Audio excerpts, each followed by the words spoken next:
terindah, harum di padang yang hijau. Demikian Tuhan mendandani rumput, gugur bunga bila panas terik. Oh Tuhan, pakailah hidupku selagi aku masih bila berdaya lagi, hidup ini sudah jadi berkah.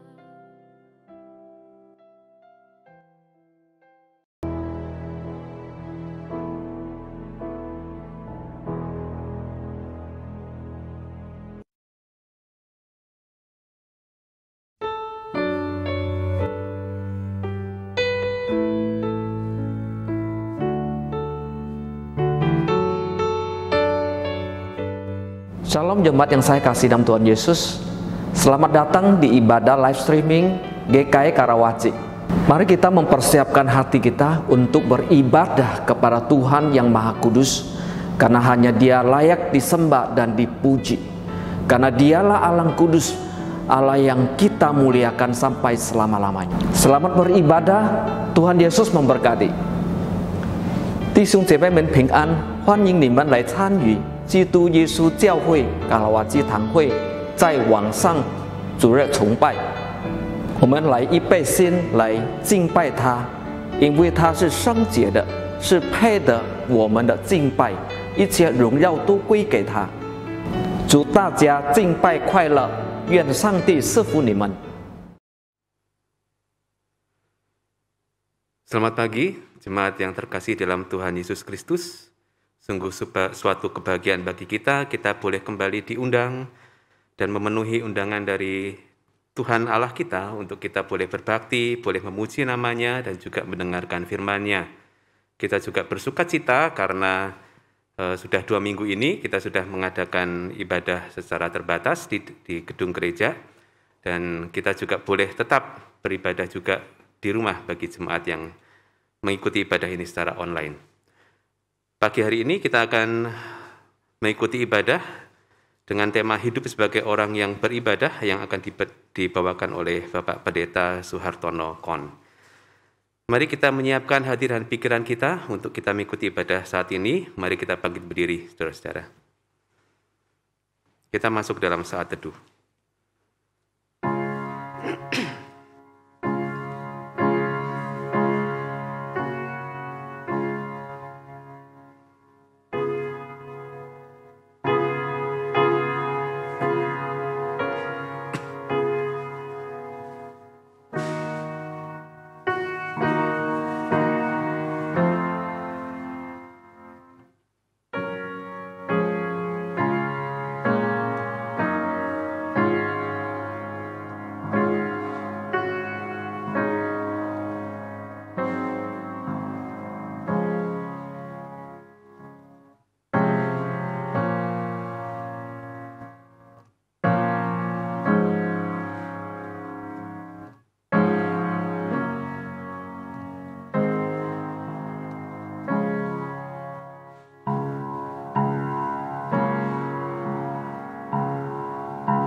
Dengarkanlah ayat panggilan ibadah yang terambil dari Mazmur 33 ayat 1 dan Mazmur 34 ayat yang keempat.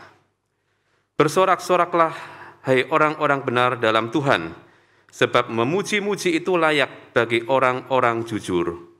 Muliakanlah Tuhan bersama-sama dengan aku, marilah kita bersama-sama memasyurkan namanya. Kita akan menyanyikan pujian kita KPPK 8, Masyurkan Rajamu, lalu disambung dengan refrain dari lagu Lebih Dalam Ku Menyembah.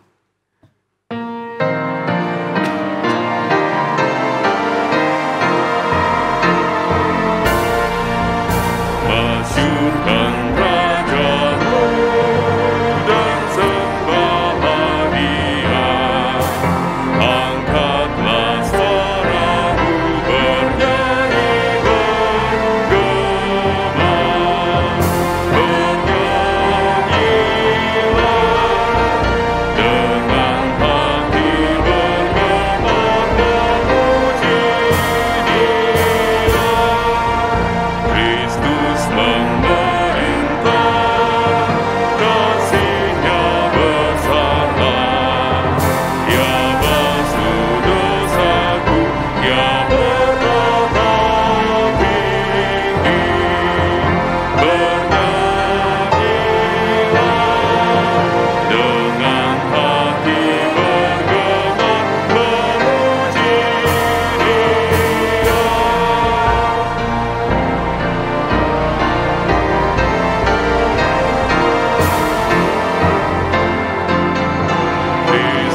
Silakan duduk Bapak Ibu Saudara.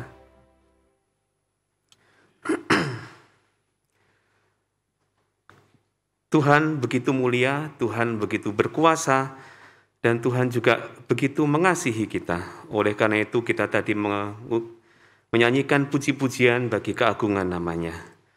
Namun tidak selamanya kita bisa mengungkapkan puji-pujian kita dan tidak selamanya hidup kita berkenan di hadapan Tuhan.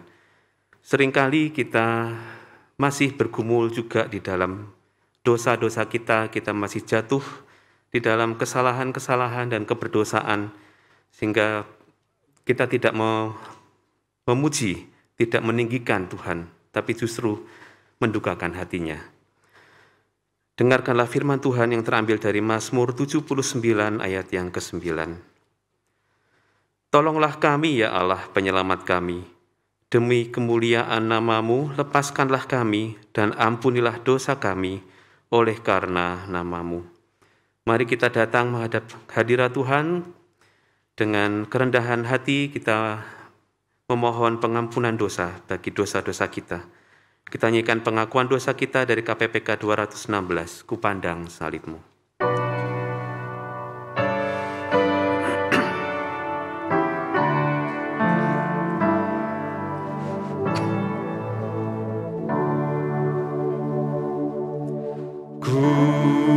Kupandang salib-Mu, ya juru selamatku, di Golgota.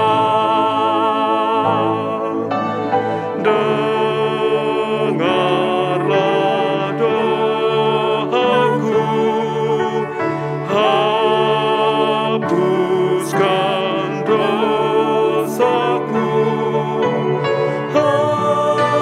Akulah milik-Mu selamanya.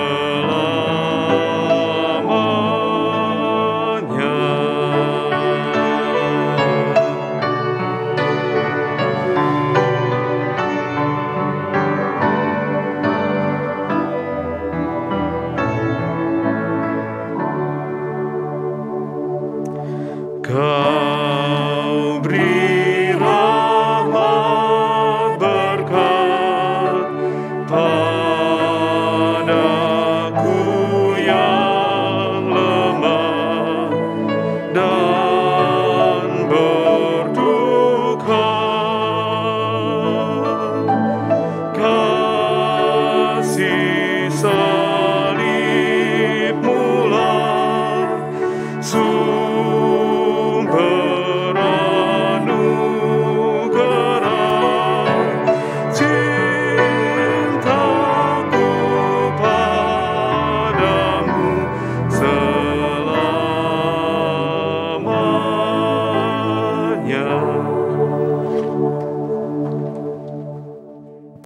Jemaat, saya persilakan untuk bangkit berdiri. Mari kita merendahkan hati menghadap Tuhan yang Maha Kudus. Kita mengaku dosa dan kesalahan kita di hadapan-Nya. Pribadi lepas pribadi, berdoalah kepada Tuhan, memohon pengampunan yang berasal dari Tuhan. Berdoalah.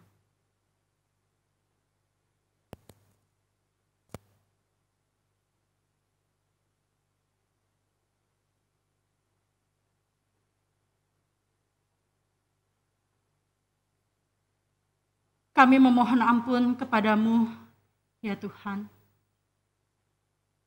Karena kami seringkali hanya memandang kepada apa yang menjadi keinginan kami, yang memuaskan kami selama kami hidup di dalam dunia ini. Kami hanya memandang kepada apa yang ingin kami raih di dalam keegoisan kami. Kami perjuangkan itu dan seringkali kami menjadi orang-orang yang akhirnya lupa bahwa hidup kami adalah anugerah dari Tuhan. Oleh karena itu pada saat ini kami diingatkan untuk memandang kepada salib-Mu. di mana Engkau mau mati bagi setiap kami manusia yang berdosa. Kami menyadari betapa kami adalah manusia yang seharusnya ada di dalam maut itu. Oleh karena itu kami memohon pengampunan yang berasal daripada Engkau. Dan dengan kasih-Mu, Kau mengampuni setiap kami. Kau mau mati bagi kami. Kau menyatakan anugerah-Mu bagi kami yang penuh dengan kekurangan dan kelemahan ini. Pada saat ini,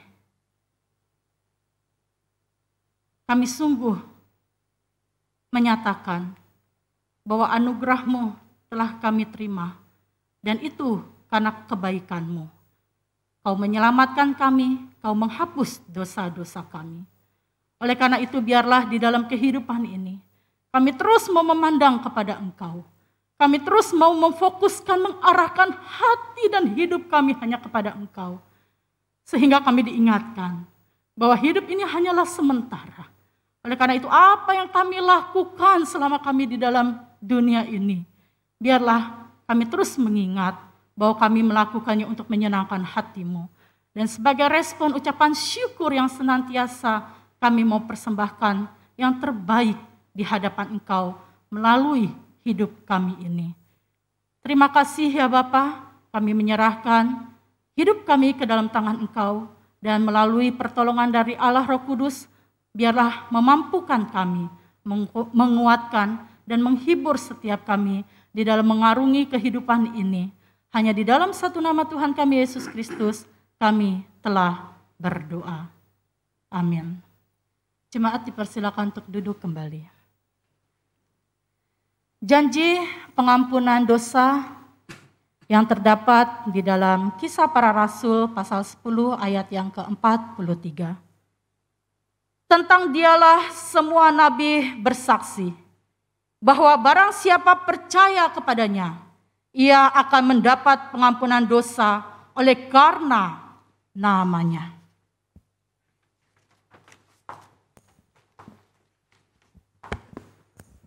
Kita bersyukur atas segala karya yang telah dikerjakan oleh Kristus yang boleh mengampuni kita dan menebus kita dari segala dosa-dosa kita.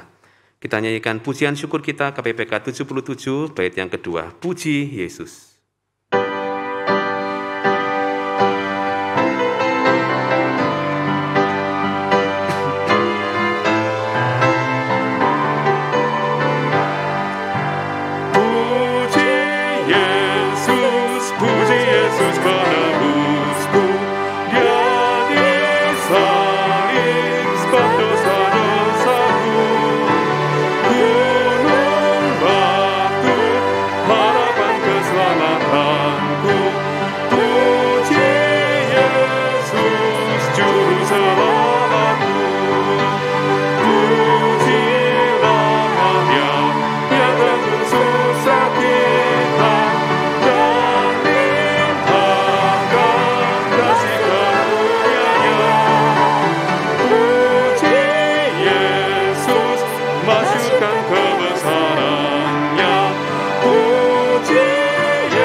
Dan sekarang tiba saatnya bersama dengan umat Tuhan dari segala abad dan di segala tempat kita mengikrarkan pengakuan iman kita bangkit berdiri.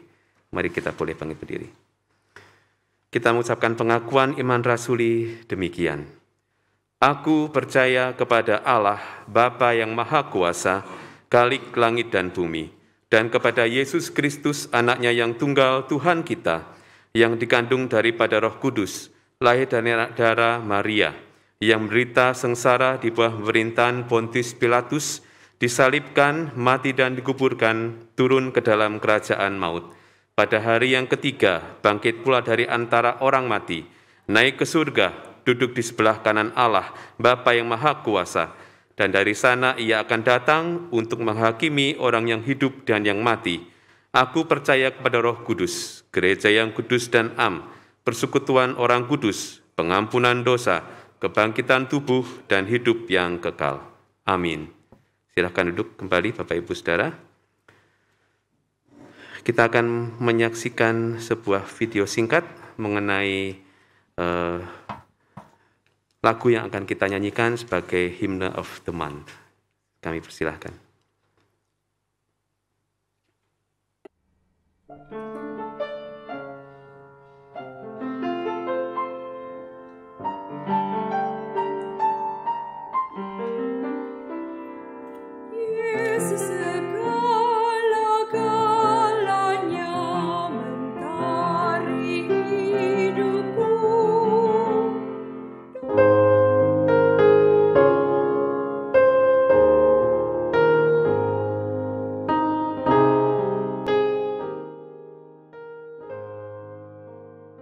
William Lamartine Thompson merupakan anak bungsu dari 7 bersaudara. Sejak remaja, Thompson mulai menulis lagu. Beranjak dewasa, Thompson menekuni ilmu bisnis di Mount Union College, Ohio. Pendidikan musiknya diperoleh di New England Conservatory of Music tahun 1873 dan dilanjutkan di Leipzig, Jerman. Dengan berbekal ilmu yang telah didapatkan, Thompson mulai berbisnis dengan membuka toko musik di East Liverpool. Ia menjual buku musik dan lagu-lagu ciptaannya sendiri. Thompson sukses di bisnis ini sehingga dikenal dengan sebutan pengarang syair dari Ohio.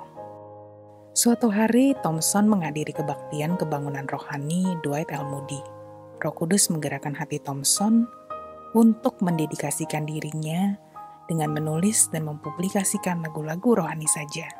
Dia menulis Yesus segala-galanya di tahun 1904 dan menjadi cukup populer di masa itu. Karyanya menjadi berkat bagi banyak orang, khususnya bagi pekerjaan misi dan kebaktian kebangunan rohani yang dipimpin Dwight L. Moody. Namun, dalam perjalanan Thompson ke Eropa, dia jatuh sakit dan tidak lama setelah itu Tuhan memanggilnya. Tidak ada kasih yang lebih besar daripada kasih seorang yang memberikan nyawanya untuk sahabat-sahabatnya. Saudara, dalam dunia ini sangat sulit menemukan seorang sahabat yang setia dan menerima kita apa adanya. Sahabat yang selalu siap menemani kita saat sedih, kehilangan orang yang kita cintai, dikhianati, difitnah, dikecewakan, bahkan dalam keadaan paling buruk sekalipun. Adakah saudara menemukan sahabat yang setia dalam dunia ini? Temukanlah di dalam Yesus. Jadikan dia segala-galanya dalam hidupmu. Yesus segala-galanya bait pertama dan kedua yang akan kemudian kita sambung dengan hatiku haus padamu sebagai persiapan kita untuk mendengarkan firman Tuhan.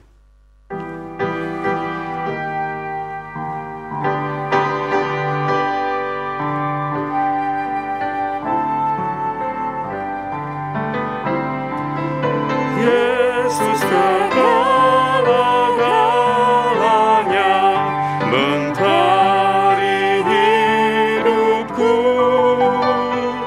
dan ialah kekuatanku, penolong yang teguh. Saat susah dan berkesan,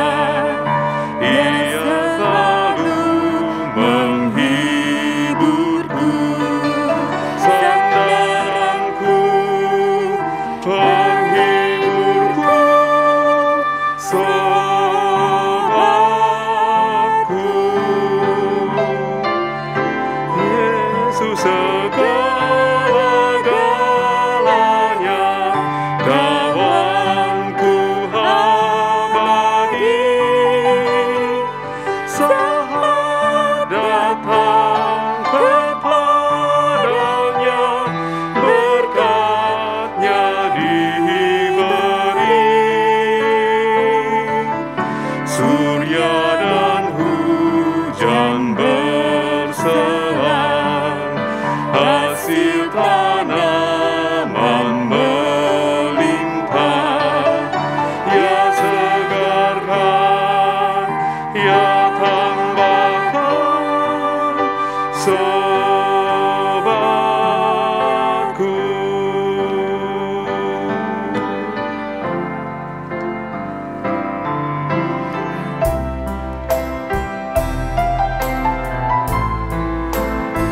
Hatiku haus padamu, dan Yesus memuaskanku.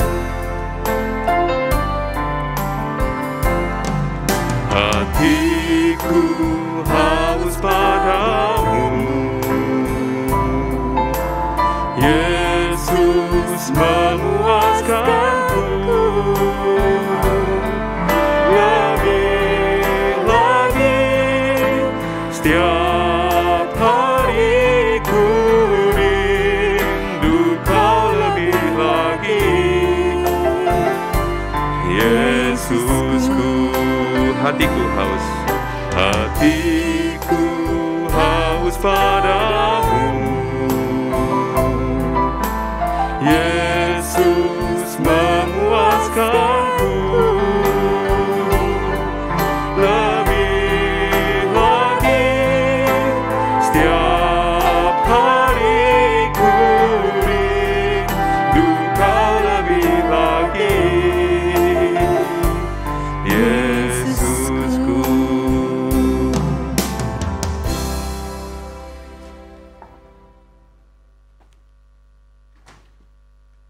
Shalom.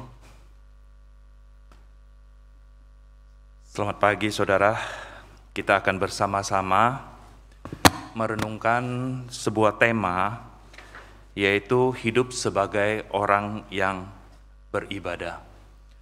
Saudara yang saya kasih di dalam Kristus Yesus, kita melihat pandemi ini sudah berjalan 1 tahun 8 bulan. Ketika kita bicara tentang ibadah, hari ini saya akan lebih fokus kepada ibadah kita di tempat ini. Ibadah kita di rumah. Bukan di dalam kehidupan kita sehari-hari. Bukankah ada yang berkata, bukankah ada sebuah perkataan yang mengatakan bahwa hidup ini adalah ibadah. Semua itu seharusnya dimulai dari mana? Dimulai dari tempat pengajaran di mana kita belajar bagaimana mengaplikasikan ibadah itu di dalam kehidupan kita sehari-hari. Dan itu dimulai dari mana? Dimulai dari tempat ibadah. Dimulai dari kita berada di hadapan Tuhan. Saudara, kita akan membaca 2 bagian firman Tuhan. Yang pertama adalah dari Ibrani pasal yang ke-10 ayat yang ke-12 sampai dengan ayat yang ke-25. Lalu kita akan membaca Roma pasal yang ke-12 ayat yang pertama dan ayat yang ketiga sampai dengan ayat yang ketiga. 2 bagian ini. Saudara yang boleh membuka Alkitabnya atau Alkitab yang ada di handphone juga boleh, dan saya akan membacakannya, saudara silakan menyimaknya.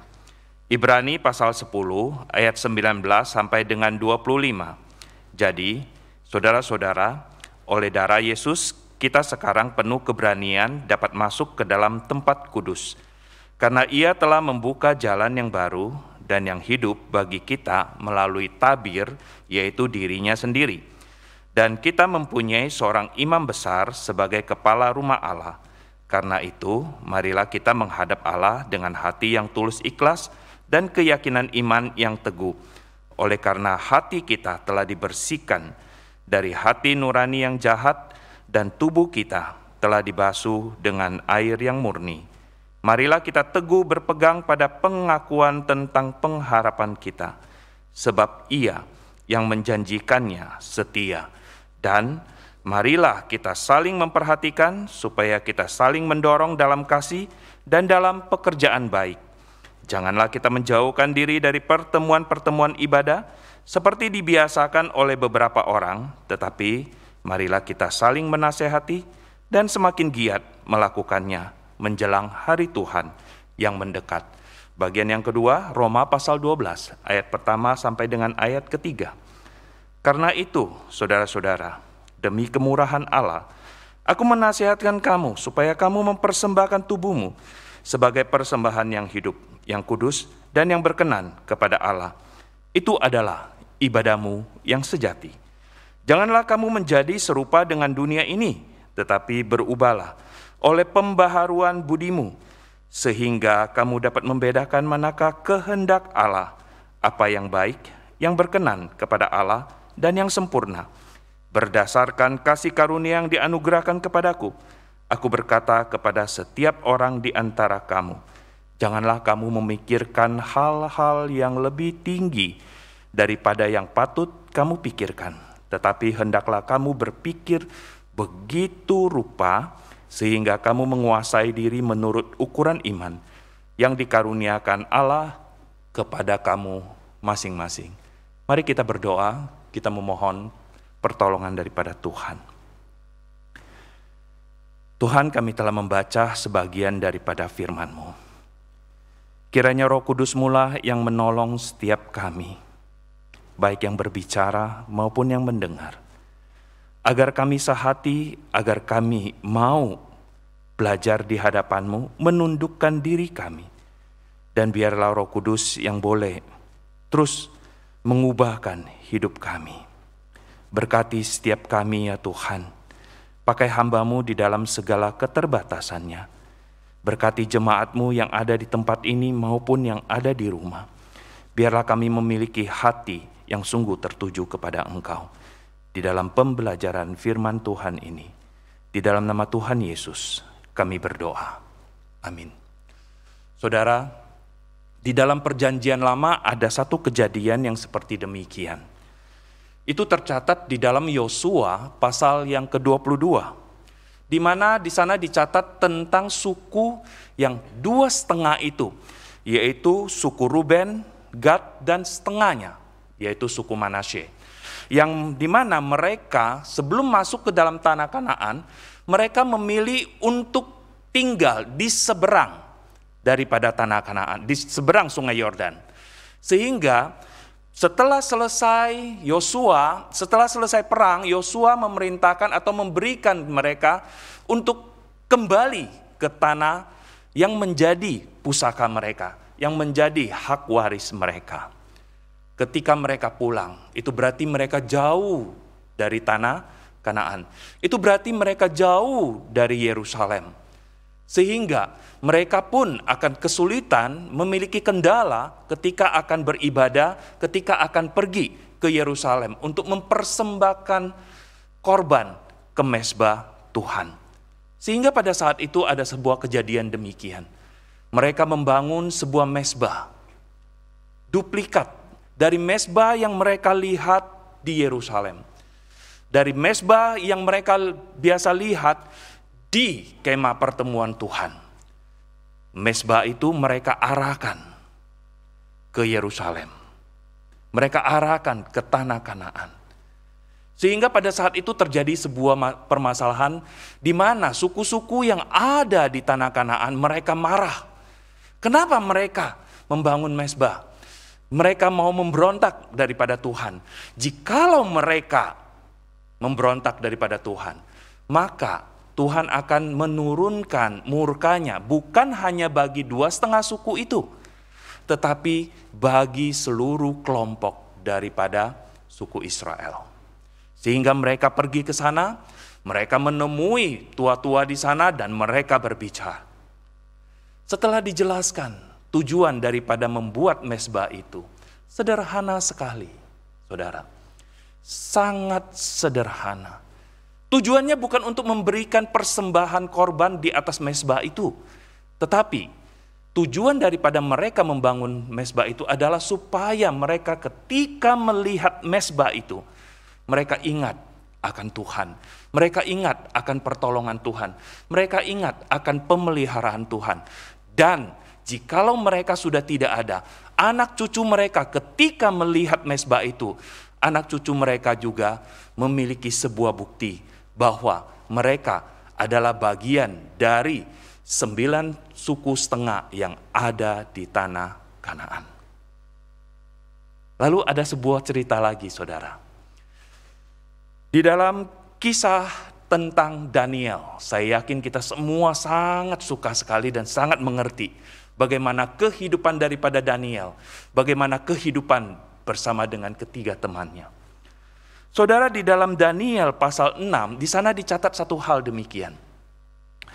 Mereka pada saat itu bangsa Israel, sebagian besar yang tinggal di Yerusalem itu semua dibawa ke Yerusalem sebagai tahanan, sebagai orang-orang buangan di dalam catatan Alkitab. Karena Tuhan membuang mereka. Mengapa? Karena mereka berpaling dari Tuhan.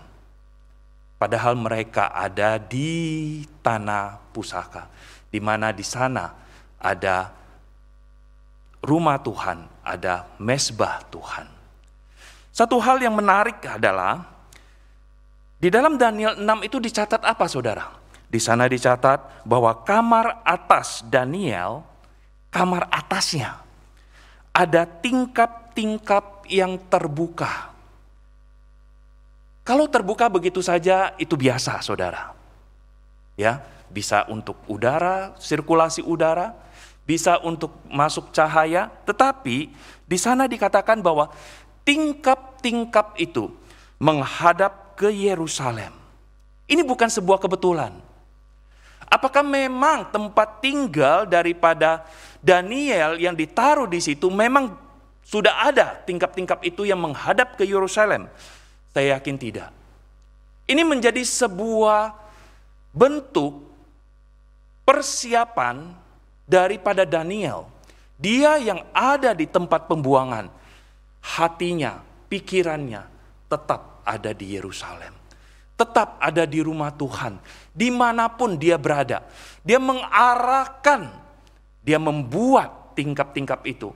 Dia arahkan ke Yerusalem agar ketika dia beribadah, dia menghadap Tuhan. Hatinya, pikirannya, matanya tertuju kepada Yerusalem. Saudara yang saya kasih, apa yang bisa dipelajari dari 2 poin cerita ini, saudara? 2 poin cerita ini saya ingin mengangkat demikian, saudara. Seperti yang dikatakan di dalam Ibrani, pasal yang ke-10 ayat yang ke-25, tentang pertemuan ibadah. Saudara, di mana dikatakan jangan meninggalkan pertemuan ibadah. Kalau pertemuan itu berarti kita berkumpul seperti sekarang ini. Tetapi bagaimana kita bisa berkumpul jikalau itu ada kendala? Seperti Daniel. Seperti 2 suku setengah yang ada di seberang sungai Yordan. Bagaimana dia bisa berkumpul dengan saudara-saudara seiman untuk beribadah kepada Tuhan. Saudara yang saya kasih, saya menemukan satu keunikan, saudara. Perkumpulan atau pertemuan ibadah bukan hanya ketika kita secara fisik kita bertemu. Tetapi seharusnya adalah sin lien sin, hati bertaut dengan hati. Hati siapa, saudara? Yaitu hati kita dengan hati saudara seiman kita. Dimanapun mereka berada, ketika kita bersatu, ketika kita beribadah kepada Tuhan. Menunjukkan mata, hati, pikiran kita kepada Tuhan. Itu adalah ibadah. Ibadah di dalam pertemuan.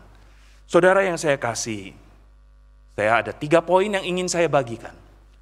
Yang pertama, saudara, kita harus bisa mengerti bahwa dasar daripada ibadah kita adalah Yesus Kristus. Tidak ada yang lain.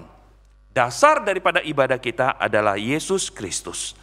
Ini yang ditulis di dalam Ibrani pasal 10 yang barusan kita baca ayat 19 sampai dengan 22.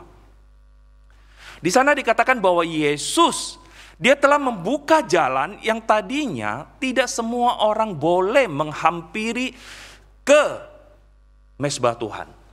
Tetapi ketika Tuhan Yesus mati bagi setiap orang yang percaya kepadanya, yang beriman kepadanya, dia dilayakkan boleh langsung menghadap kepada ruang Maha Kudus. Dia boleh langsung menghampiri Tuhan. Dia boleh langsung menghampiri Allah yang menciptakan dia. Tidak perlu perantara yang lain lagi, hanya Yesus yang telah membuka jalan itu. Nah, saudara yang saya kasih di dalam Kristus Yesus, darah Yesus yang memampukan kita dan melayakkan orang percaya untuk beribadah kepada Allah Bapa. Ibrani pasal 10 ayat 22 di sana dikatakan, marilah menghadap Allah dengan hati yang tulus ikhlas, iman yang teguh, hati yang dibersihkan, tubuh yang dimurnikan. Dimanapun kita berada, harus memiliki hati yang demikian. Jika kita sandingkan atau kita bandingkan dengan Roma pasal yang ke-12 ayat 1 dan 2, di sana kita temukan satu hal, saudara. Tubuh yang dimurnikan. Apa yang dimaksud dengan tubuh yang dimurnikan? Apakah hanya dengan baptisan air, baptisan roh kita sudah dimurnikan? Tidak selesai demikian, saudara. Itu adalah pintu pertama. Pintu selanjutnya adalah di dalam kehidupan kita sehari-hari. Di dalam ibadah kita sehari-hari. Roma mengatakan bahwa kita harus mempersembahkan tubuh kita sebagai persembahan yang kudus. Persembahan yang kudus. Kudus bagaimana, saudara? Bukankah kita sudah dikuduskan? Benar. Ketika kita percaya kepada Yesus, kita sudah dikuduskan. Tetapi di dalam perjalanan hidup kita beribadah, mengikut Tuhan, kita belum kudus secara penuh karena kita sedang berjalan menuju kekudusan itu. Wo men zheng zai wang na cheng sheng de lu. Dao le jian zu Yesus, wo men jiu cheng sheng le. Ketika kita berjalan di dalam jalan kekudusan ini, sampai kita bertemu dengan Kristus pada waktunya, kita benar-benar kudus. Saudara, kita masih hidup di dalam dunia ini, bukan? Betul tidak? Kita bukan hidup di awang-awang, kita bukan hidup di dalam sebuah utopia, bukan, saudara. Tetapi kita masih hidup di dalam dunia ini, kita masih bisa berbuat dosa. Mungkin kita tidak melakukan dosa dengan tangan, dengan kaki kita, dengan tubuh kita. Tetapi kita bisa berdosa dengan pikiran kita. Lalu pikiran kita ada di mana? Pikiran kita ada di tubuh kita, bukan? Saudara, ini yang dikatakan, persembahkan tubuhmu sebagai persembahan yang hidup dan yang kudus. Jikalau kita melihat ke dalam perjanjian lama di mana bangsa Israel, ketika mereka mau mempersembahkan persembahan, korban persembahan, korban itu akan dibawa kepada imam, akan dibawa kepada orang-orang Lewi yang ditugaskan untuk memeriksa korban itu. Apakah korban itu ada cacat? Demikian juga dengan kita, saudara. Ketika kita menghadap Tuhan, ketika kita hidup di dalam ibadah kita, baik itu di tempat ibadah maupun di dalam kehidupan kita sehari-hari, kita harus mempersembahkan tubuh kita yang kudus bagi Tuhan. Tidak bercacat. Memang sulit, saudara. Tetapi itu adalah tuntutan yang Tuhan berikan. Ketika Tuhan meminta kita, Dia bukan biarkan kita sendiri, tetapi Dia akan menopang kita, Dia akan memberikan kekuatan, Dia akan memberikan pimpinannya. Bagaimana kita bisa menjadi sebuah persembahan tubuh yang hidup dan yang kudus bagi Tuhan. Lalu saudara, ketika kita melihat perkataan bahwa Ibrani pasal 10 ayat 22, hati yang dibersihkan. Saudara, hati adalah jendela, bukan? Mata adalah jendela, bukan? Ketika mata melihat lalu masuk ke dalam hati. Dan hati kita mengolahnya. Bagaimana mengolahnya, saudara? Jikalau hati kita masih tetap dibelenggu oleh dosa, apa yang kita lihat masuk ke dalam hati kita, itu akan menjadi sebuah perbuatan yang berdosa di hadapan Tuhan. Jadi saudara yang saya kasih, ketika dikatakan jangan serupa dengan dunia, tetapi berubahlah oleh pembaharuan budimu. Saudara, ibadahmu jangan seperti dunia ini. Maksudnya adalah itu, pembaharuan budimu mulai dari hatimu. Sehingga ketika engkau beribadah, jangan engkau tiru orang-orang Farisi, jangan engkau tiru orang-orang Saduki, jangan engkau tiru ahli-ahli Taurat itu. Kelihatannya adalah sangat-sangat rohani sekali, tetapi hatinya tidak tertuju kepada Tuhan. Memang tidak ada yang tahu, saudara. Tetapi Tuhan yang menilik hati. Dia tahu siapa diri kita ini sebenarnya. Amsal pasal 4 ayat 23. Di sana dikatakan, jagalah hatimu.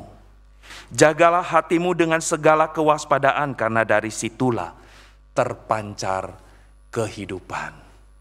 Saudara, menjaga hati. Bagaimana menjaga hati? Ya, kita harus memperbaharuinya.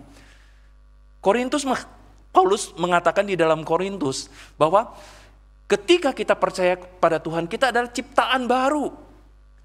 Ciptaan baru di sini dimulai dari mana, saudara? Bukan dari luar, tetapi dari dalam keluar.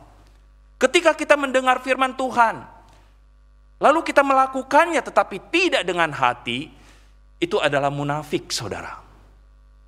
Tetapi ketika kita mendengar firman Tuhan, kita kelola, kita renungkan, dan kita memohon kekuatan daripada Tuhan untuk melakukannya, itu adalah ibadah yang sejati. Itu adalah persembahan yang kudus. Itu adalah pembaruan daripada budi kita di hadapan Tuhan. Yang kedua, saudara, tujuan daripada ibadah kita adalah pengharapan. Ketika kita beribadah kepada Tuhan, ada sebuah pengharapan di dalam hati kita. Pengharapan yang paling utama adalah kehadiran Tuhan di tengah-tengah ibadah itu sendiri. Dimanapun kita berada, saudara.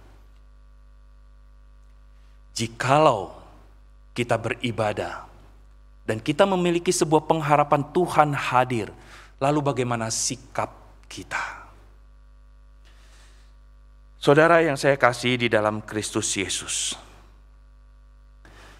di dalam masa-masa ini tidak begitu mudah, saudara. Banyak pergumulan yang terjadi. Ini nanti akan saya sharingkan di bagian yang ketiga, saudara. Saudara, pengharapan kita tidak akan sia-sia. Memang dikatakan dalam Matius pasal 18 ayat 20. Sebab di mana 2 atau 3 orang berkumpul dalam namaku, di situ aku ada di tengah-tengah mereka. Sekarang kita bersyukur kita sudah boleh berkumpul di tempat ini. Tetapi kemarin-kemarin, saudara, saya sangat bersyukur kalau ada jemaat ketika di rumah mereka beribadah. Mereka bukan beribadah sendiri, kecuali dia sendirian di rumah itu yang percaya kepada Tuhan. Tetapi jikalau keluarga itu percaya kepada Tuhan, atau paling tidak suami istri percaya kepada Tuhan, paling tidak mereka boleh beribadah bersama, bukan? Tetapi kenyataannya bukan demikian. Kalau datang ke gedung gereja, saudara, ada waktunya, ditentukan. Tetapi kalau di rumah, ibadah dulu ya, saya entar masak dulu. Tetapi kalau di gedung ibadah bisa begitu. Itu hati, saudara. Bagaimana Tuhan bisa hadir jikalau pengharapan itu tidak ada? Saudara, pengharapan kita akan kehadiran Tuhan di dalam ibadah kita, di dalam kehidupan kita, itu adalah bukti iman kita bekerja di dalam diri kita. Karena hanya orang yang percaya dan beriman kepada Tuhan yang akan melihat Tuhan. Tidak mungkin seorang yang tidak percaya dan tidak beriman serta tidak memiliki pengharapan kepada Tuhan, dia bisa melihat pekerjaan Tuhan di dalam kehidupannya. Iman setiap orang memang tidak sama, saudara. Kita perlu akui iman itu diberikan oleh Tuhan, tetapi iman itu harus kita pertumbuhkan di dalam kehidupan kita. Iman kita tidak sama. Oleh karena itu di dalam Roma pasal 12 ayat 3 di sana dikatakan apa? Janganlah kamu memikirkan hal-hal yang lebih tinggi daripada yang patut kamu pikirkan, tetapi hendaklah kamu berpikir begitu rupa sehingga kamu menguasai diri menurut ukuran iman yang dikaruniakan Allah kepada kamu masing-masing. Menguasai diri, jangan niru-niru saudara. Ketika kita lihat, oh dia seperti itu lalu kita lakukan. Ini saya katakan saudara, di dalam Alkitab diberikan contoh kepada kita. Ananias dan Safira. Iman mereka sampai di mana? Tetapi karena dia ikut-ikutan, akhirnya mereka membohongi, bukan hanya membohongi diri mereka sendiri, tetapi mereka membohongi umat Allah, mereka membohongi Roh Kudus yang ada di dalam diri mereka sendiri. Sehingga itu mendatangkan dosa. Jangan niru, saudara. Tetapi biarlah kita bersungguh merendahkan hati di hadapan Tuhan. Dan kita kuasai diri kita sesuai dengan iman yang sudah Tuhan berikan dan kita pertumbuhkan di dalam kehidupan kita mengikut Dia. Sederhana sekali, saudara. Paulus mengatakan, jangan memikirkan lebih. Pikirkan yang sekarang kamu bisa kerjakan bagi Tuhan. Pikirkan sekarang yang bisa kamu layakan dan berikan kepada Tuhan. Hanya itu, tidak lebih, saudara. Kalau lebih dari itu dan tidak keluar daripada hatimu yang sudah dibaharui, yang sudah dikuduskan oleh Tuhan, semua itu sia-sia. 欺骗自己, 欺骗众人, 欺骗上帝. Membohongi diri sendiri, membohongi umat Tuhan, membohongi Tuhan. Kerjakan sesuai dengan ukuran iman yang ada di dalam dirimu. Dan iman itu bukan hanya nempel di bibir saja, saudara. Tetapi iman itu harus ada di dalam kehidupan kita, di dalam ibadah kita. Yang ketiga, yang terakhir, saudara. Aplikasi daripada ibadah adalah kasih, saudara. Saudara, ibadah online. Siapa yang pernah mengira? Kalau kita sudah mengira bahwa akan ada ibadah online satu hari, ada pandemi, saya rasa kita tidak akan seperti ini. Betul tidak? Kita sudah persiapkan dengan baik. Tetapi kenyataannya, ketika tiba-tiba tidak boleh ada ibadah di ruang atau tidak boleh berkumpul di rumah ibadah, berapa banyak gereja, maksud saya gereja di sini adalah rohaniwan dan juga pengerja-pengerja majelis di gereja-gereja tidak siap. Benar-benar tidak siap. Padahal ibadah online kalau kita lihat, di luar itu sudah terjadi cukup lama. Tetapi banyak yang tidak siap bukan di Indonesia. Karena tidak pernah memprediksi itu. Lalu ketika kita mau ibadah online, kita mulai berpikir, bagaimana ibadahnya? Lalu ibadah itu khusyuk apa enggak? Kalau di gereja, di gedung, kita berkumpul di sini, kita kan nggak berani sembarangan kan? Betul nggak? Tetapi kenyataannya juga nggak begitu, saudara. Ada yang sambil ibadah juga sambil mencatat khotbah, lalu di-share. Itu baik. Tetapi kenyataannya, saya menemukan, saudara, ada jemaat. Di Alkitabnya dibolongin, saudara. Dia taruh HP-nya di situ. Lalu ketika ibadah mulai, dia main game, saudara. Saya berani mengatakan ini, saudara, karena saya melihat dengan mata kepala saya sendiri. Apakah itu ibadah? Lalu bagaimana kalau di rumah? Sambil tiduran, sambil makan? Saudara, mari introspeksi diri. Ketika saudara belum bisa hadir di tempat ini, bagaimana ibadah saudara di rumah? Berpakaian rapi? Sisiran, dandan, lalu siap-siap duduk di depan TV atau di depan HP. Enggak masalah, saudara. Yang paling penting adalah sikapmu yang keluar dari hatimu. Berapa banyak, saudara, kita bisa lakukan seperti itu. Lalu gereja juga bingung, saudara, pada saat itu. Bagaimana hitung kehadiran? Bukankah demikian, saudara? Lalu, bagaimana dengan persembahan? Saudara, saya bukan hanya bicara untuk gereja kita, bukan saudara. Di luar sana, saya punya banyak teman yang dari denominasi yang lain. Mereka mengalami pergumulan yang sama, saudara. Saya hanya mengatakan demikian. Engkau serius layani sesuai dengan apa yang engkau bisa. Soal persembahan, soal uang, soal biaya, jangan takut.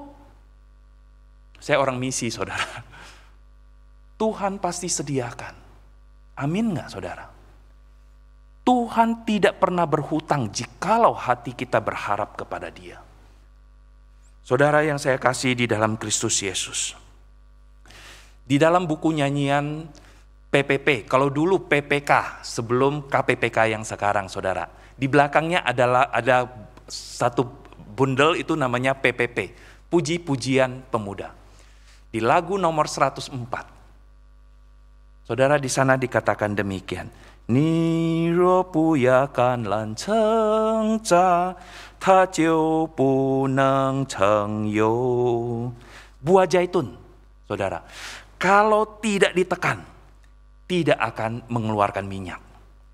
Ni ro bu tao ru zha, ta jiu bu neng bian cheng jiu ji. Kalau engkau tidak memasukkan anggur itu dan ditekan, diinjak-injak, tidak akan ada anggur yang bagus akan keluar. Ni ro bu lian na da cheng gao, ta jiu bu liu fen fang. Minyak narwastu, jikalau tidak diolah dan ditutup dengan rapat, tidak akan mengeluarkan wangi yang semerbak. Lalu dikatakan apa? Ni ruo bu zhu wo zhe ren shi fo ye yao shou ni xi ke de chuang shang. Tuhan, perlukah aku terima penderitaan ini? Terjemahannya seperti itu, sebenarnya bukan. Perlukah aku menjalani atau menerima pembentukan ini? Saudara yang saya kasih di dalam Kristus Yesus, di referennya itu sangat indah. Saudara boleh search di internet. Saudara lihat kata-katanya. Kenapa saya berikan lagu ini, saudara? Baik itu online, baik itu onsite atau nanti, atau seperti sekarang kita sudah hybrid, saudara. Kita harus melatih diri kita. Dan ini adalah latihan, ujian yang diberikan oleh Tuhan. Dan mungkin ini adalah cobaan yang diubah menjadi ujian. Dari iblis diubah menjadi ujian bagi kita oleh Tuhan. Tujuannya apa, saudara? Supaya kita semakin indah. Lian wo yi jing. Ini tema daripada lagu tadi 104, saudara. Gemblenglah aku agar lebih murni, make me purer. Sederhana sekali, saudara. Hidup kita mengikut Tuhan. Sangat sederhana. Galatia pasal 6 ayat 10. Karena itu selama masih ada kesempatan bagi kita, marilah kita berbuat baik kepada semua orang, tetapi terutama kepada kawan-kawan kita seiman. Dan di dalam Ibrani pasal yang ke-10 ayat ke-24. Marilah kita saling memperhatikan supaya kita saling mendorong dalam kasih dan dalam pekerjaan baik. Lalu kita bandingkan dengan Roma pasal 2 ayat 2. Janganlah kamu menjadi serupa dengan dunia ini, tetapi berubahlah oleh pembaruan budimu sehingga kamu dapat membedakan mana kehendak Allah. Semua ini Tuhan berikan. Semua ini dicatat supaya kita berubah. Supaya kita memiliki ibadah yang baik, supaya kita bisa mengasihi saudara kita. Mulai dari mana, saudara? Mulai dari saudara seiman. Bukankah demikian, saudara? Kita harus mulai dari saudara-saudara seiman. Jikalau kita tahu saudara kita sudah tidak ibadah, mari bukan tegur dia. Bukan nasihati dia, saudara. Karena siapa kita? Tetapi mari ajak dia sama-sama bertobat di hadapan Tuhan. Saudara, sederhana sekali di dalam kehidupan ibadah kita di hadapan Tuhan. Pandemi kapan berlalu, tidak ada yang tahu. Semua sedang dalam prediksi. Kita bersyukur Tuhan memberikan tangan kasih-Nya bagi Indonesia. Satu hal yang begitu indah. Sekarang yang pertambahan jumlah yang terkena itu sangat rendah sekali dibandingkan dengan jumlah daripada bangsa kita yang begitu besar. Kita bersyukur, saudara. Kita bersyukur. Tapi jikalau pada masa nanti, ini juga menjadi pergumulan bukan bagi banyak gereja. Nanti kalau sudah kembali boleh ibadah, berapa banyak jemaat yang akan kembali? Kalau melihat GKY Karawaci, saya percaya. Karena saudara mengasihi Tuhan, pada hari ini saya bisa melihat saudara hadir di tempat ini dengan jarak yang cukup jauh, saudara ya, dengan masker yang masih tetap terpakai. Ke depan saya juga percaya, ibadah 1, ibadah 2, ibadah 3.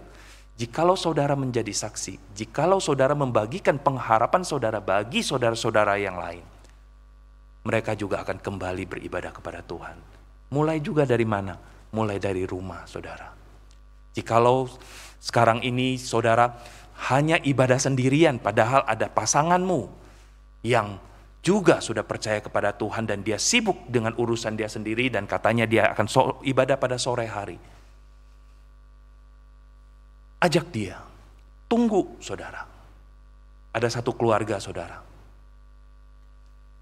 Suami istri punya 1 anak dan 1 keponakan yang tinggal dengan dia. Keponakannya belum percaya kepada Tuhan. Setiap kali hari Minggu mereka mau ibadah, si bapak pasti nunggu. Seperti biasa, kalau hari Minggu mau ke gereja, si bapak pasti yang nunggu. Dia yang selesai duluan, dia siap duluan, dia tunggu istri dan anaknya. Begitu sudah kumpul, nyalain TV. Tapi permasalahannya kan kita juga masih, kalau di GKY kan kita ikutin jam ibadah. Betul tidak? Tetapi ini yang menjadi permasalahannya, saudara. Terlalu gampang pindah channel, terlalu gampang pergi ke gereja-gereja lain. Tidak suka pindah.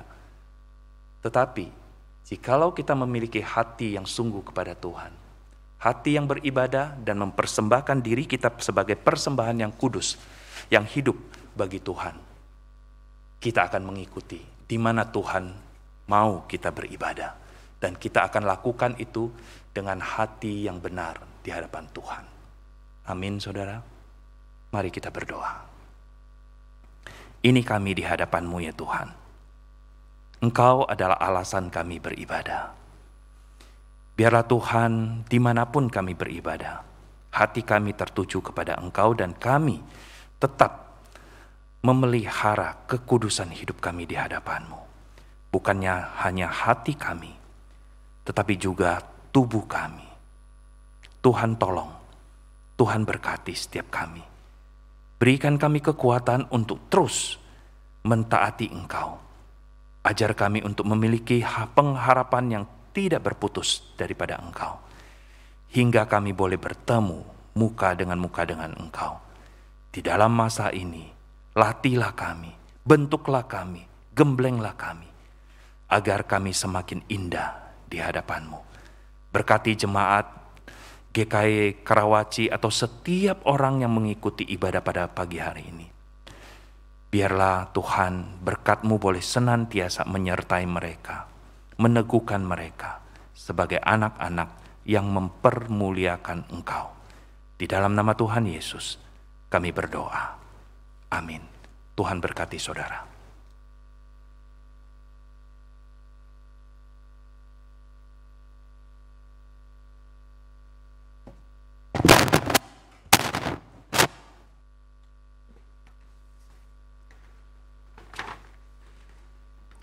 Kepada kita saat ini diberikan waktu untuk memberikan persembahan, dan persembahan ini dapat dilakukan dengan cara scan barcode sebelum kebaktian dimulai atau saat kolekte, atau juga bisa ditransfer ke rekening BCA 001 305 2422 atas nama Gereja Kristus Yesus. Mari kita persiapkan persembahan kita dan kita akan persembahkannya Dan kita juga akan menyanyikan KPPK 348, yang ku persembahkan berasal darimu.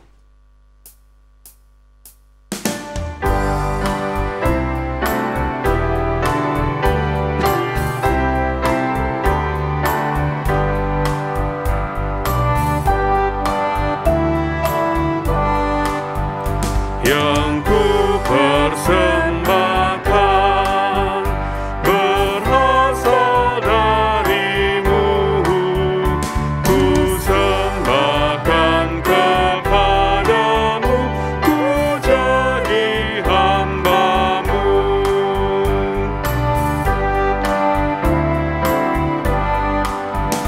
Dan semua milikku ku terima darimu, bagaikan buah sulungku ku berikan padamu.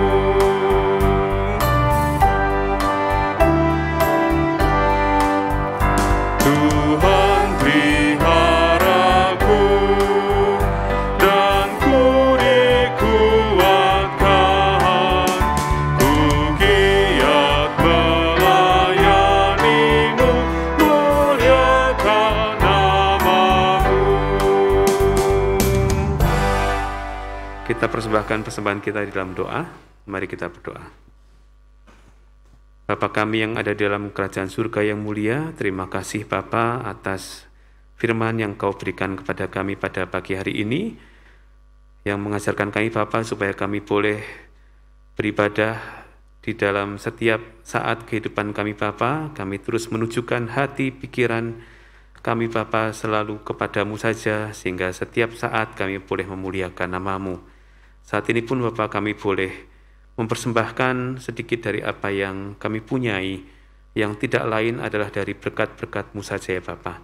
Tuhan, biarlah persembahan kami ini boleh Engkau gunakan Bapa untuk memperluas dan juga untuk kemuliaan nama-Mu Bapa di dalam dunia ini. Jikalau dalam kami beribadah ataupun di dalam kami mempersembahkan ada terselip dosa maupun kesalahan, Kau kiranya ampuni dan Kau mau sucikan persembahan kami ini sehingga boleh layak ada di hadapan-Mu. Kami menyerahkan semua itu Bapa ke dalam tangan-Mu, dalam nama Tuhan Yesus kami telah berdoa dan mengucapkan syukur. Amin. Kita akan mendengarkan warta.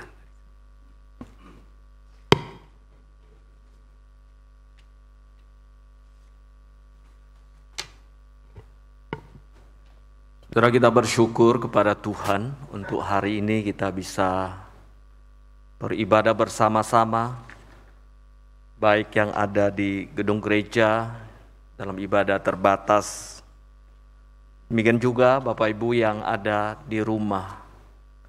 Benar apa yang dikatakan firman Tuhan bahwa kita harus memiliki sebuah sikap di dalam menjalankan ibadah.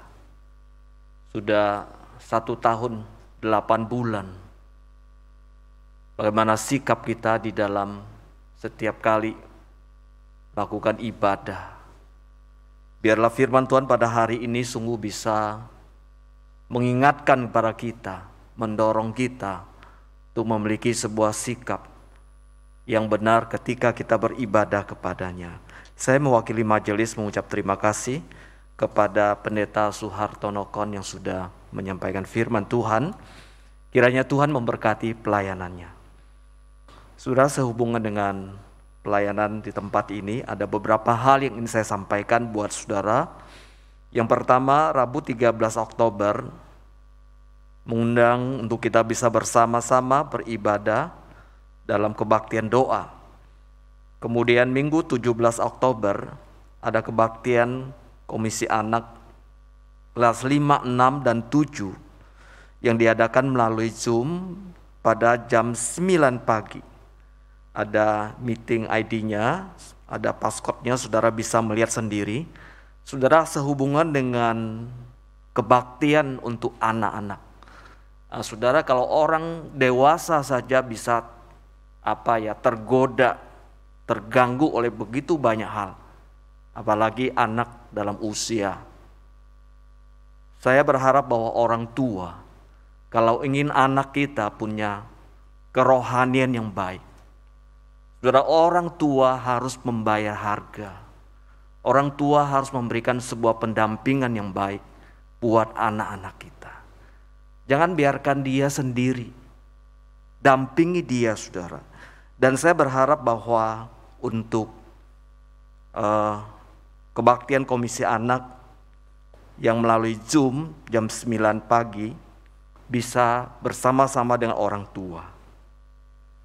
Kemudian untuk tim pelayan pemerhati bagi Komisi Remaja.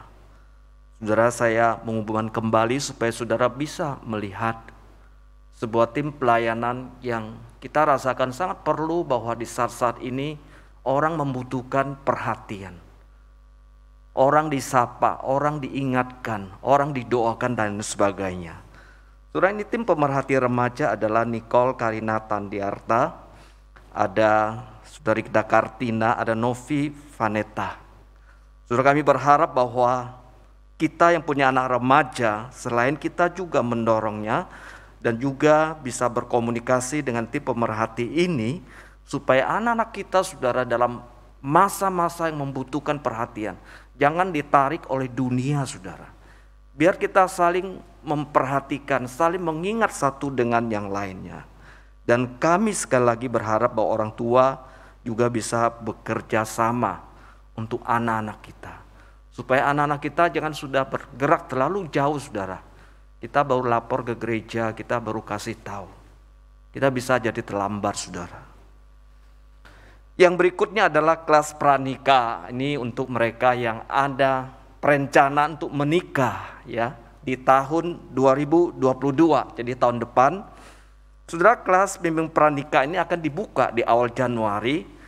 Dan saya berharap bahwa setiap pemuda-pemudi tempat kita yang merencanakan pernikahan di tahun depan, silakan bisa mendaftarkan diri di tata usaha.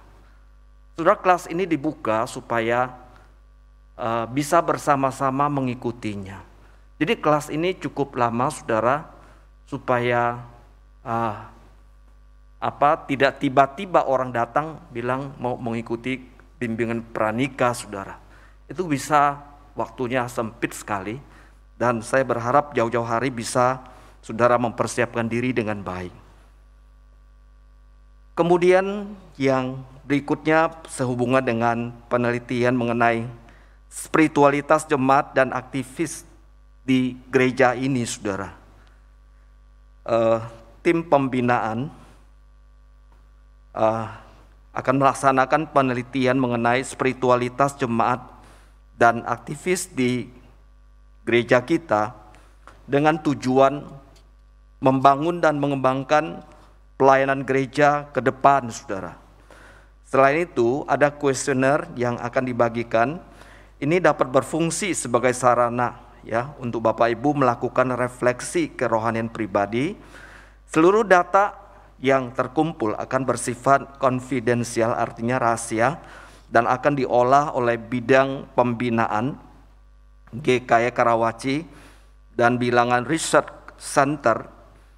Oleh karena itu kami berharap Bapak Ibu saat telah menerima linknya untuk bisa mengisi survei ini dengan sejujur-jujurnya, saudara. Ya, kalau sebuah survei saudara asal mengisinya itu nanti hasilnya tidak akurat atau tidak maksimal. Tapi kalau kita bisa mengisi apa adanya, maka ini akan sangat menolong gereja kita. Sehingga hasil survei ini dapat mencerminkan sebuah realita yang ada di gereja kita dan juga menjadi masukan berharga buat gereja kita untuk ke depan. Kemudian kalau apabila ada pertanyaan mengenai survei ini, silakan menghubungi salah satu tim pembinaan kita adalah saudara Kenneth Girvan, dan nomor HP-nya ada di bawah, bisa menghubunginya. Dan kami berharap setelah Bapak Ibu menerimanya bisa segera mengisinya. Terima kasih untuk kerjasamanya. Kemudian paket perjamuan kudus untuk bulan November dan Desember sudah bisa diambil di gereja, dan kita bisa mempersiapkan hati untuk perjamuan kudus untuk 2 bulan ke depan. Saya mengundang seluruh jemaat bisa berdiri, kita akan mengakhiri kebaktian kita pada hari ini. Kembalilah ke dalam kehidupan sebagai seorang murid Kristus, taatilah firman dan bersaksilah bagi Tuhan. Kuatkanlah yang lemah dan bantulah yang kekurangan. Kasihlah dan layani Tuhan dengan segenap hatimu. 回到你身为基督门徒的生活中，遵从主道，为主做见证，兼顾软弱的，帮助缺乏的，全心全力爱主，侍奉主。Doxologi. Puji Allah Bapa Putra, puji Allah Roh Kudus, ketiganya yang esa. Mohon selamat sumber berkah.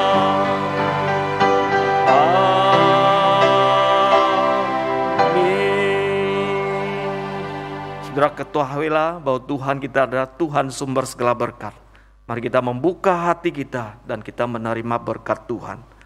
Kasih karunia dari Tuhan kita Yesus Kristus, kasih sayang dari Bapa, persekutuan, penghiburan, pimpin penyertaan Roh Kudus, menyertai hidup saudara saat ini bahkan sampai selama-lamanya. 但愿主耶稣基督恩惠、天父无限的慈爱、圣灵的感动与交通，常与你们同在，从今时直到永永远远。阿门。阿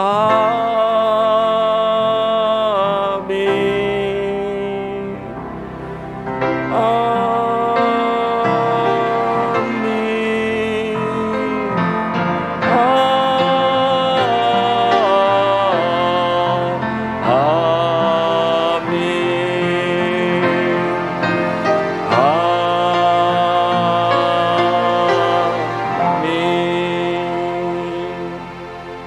Silakan duduk saat teduh. Kebaktian kita sampai di sini. Selamat hari Minggu. Tuhan Yesus memberkati. Amin.